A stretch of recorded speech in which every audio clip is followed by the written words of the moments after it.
தங்கம் விலை தொடர்ந்து அதிகரித்து வரும் நிலையிலே தங்கத்தில் போலி நகைகளை உருவாக்குவதும் தொடர்ந்து நடந்து வருகிறது. ஒரிஜினல் போலவே போலி தங்கத்தையும் மோசடி பேர் வழிகள் தயார் செய்வதால் எது அசல் எது போலி என்பதை கண்டுபிடிக்க முடிவதில்லையாம். அந்த அளவிற்கு கச்சிதமாக போலியை தயாரிக்கிறார்கள் மோசடி பேர் வழிகள். இந்த போலி நகைகளை தங்க நகைகளாக மாற்றி வைத்து மற்றொரு மோசடியிலும் இறங்கிவிட்டார்கள். அப்படித்தான் சிவகங்கையிலும் திருவாரூரிலும் சம்பவங்கள் நடந்துள்ளன. காஞ்சிபுரத்தில் அதிர்ச்சி சம்பவம் ஒன்று சமீபத்தில் நடந்தது. காரப்பேட்டையில் செயல்பட்டு வரும் இந்தியன் வங்கி, கம்மவார் பாளையம் இந்தியன் வங்கி மற்றும் சங்கரமடம் அருகில் உள்ள இந்தியன் வங்கி ஆகிய 3 வங்கி கிளைகளில் அடமானம் வைக்கப்பட்ட நகைகளை அதிகாரிகள் சமீபத்தில் ஆய்வு செய்தனர்.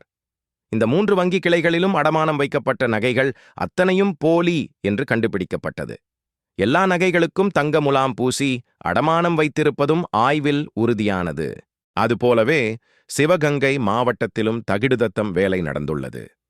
புதூர் அருகே நாகமங்கலம் தொடக்க கூட்டுறவு கடன் சங்கத்தில் இணைப்பதிவாளர் தலைமையில் கூட்டுறவு அதிகாரிகள் சங்க லாக்கரில் உள்ள நகைகளை சரிபார்க்கும் பணியில் ஈடுபட்டனர். அப்போது 13 பாக்கெட்களில் இருந்த 50 சவரன் நகைகள் போலி என்பதும், இந்த போலி நகைகளை அடமானமாக வைத்து 18.67 லட்சம் ரூபாய் வரை கடனாக பெற்றதும் தெரிய வந்தது. இதையடுத்து கூட்டுறவு இணை பதிவாளர் ராஜேந்திர பிரசாத்திடம் புகார் அளிக்கப்பட்டது. இணை பதிவாளர் தலைமையில் விசாரணை நடந்து வருகிறது. சிவகங்கை மாவட்டத்தை பொறுத்தவரை பல வங்கிகளில் 10 வருடத்துக்கும் மேலாக ஒரே செயலாளர்கள் பணிபுரிந்து வருவதால்தான் இப்படியான முறைகேடுகள் நடப்பதாக குற்றச்சாட்டுகள் எழுந்துள்ளன. எனவே மாவட்ட அளவில் அனைத்து தொடக்க கூட்டுறவு கடன் சங்க லாக்கரில் உள்ள நகைகளையும் பரிசோதிக்க வேண்டும் என்ற கோரிக்கையும் கிளம்பியிருக்கிறது. கூட்டுறவுத்துறை அமைச்சர் பெரியகருப்பனின் சொந்த மாவட்டத்தில் செயல்பட்டு வரும் தொடக்க கூட்டுறவு கடன் சங்கத்திலேயே இப்படியொரு மோசடியா என்று பொதுமக்கள் அதிர்ச்சியில் உள்ளனர். நேற்றைய தினம் திருவாரூர் மாவட்டத்திலும் இதே போன்ற சம்பவம் நடந்துள்ளது.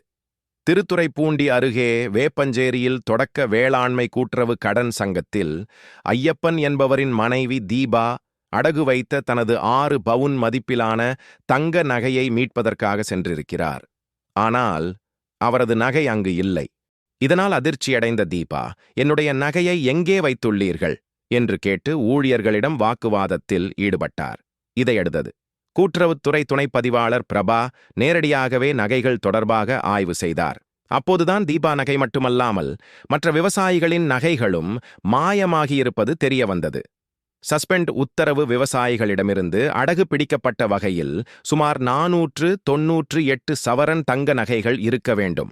ஆனால் அந்த நகைகள் வங்கி ஊழியர்களால் வேறு எங்கோ எடுத்துச் செல்லப்பட்டு முறைகேடு செய்யப்பட்டுள்ளதை அவர் கண்டறிந்தார்.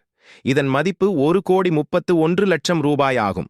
இந்த முறைகேடு தொடர்பாக வங்கி ஊழியர் முருகானந்தம் சஸ்பெண்ட் செய்யப்பட்டுள்ளதுடன் மாயமான நகைகள் குறித்த விசாரணையும் நடந்து கொண்டிருக்கிறது.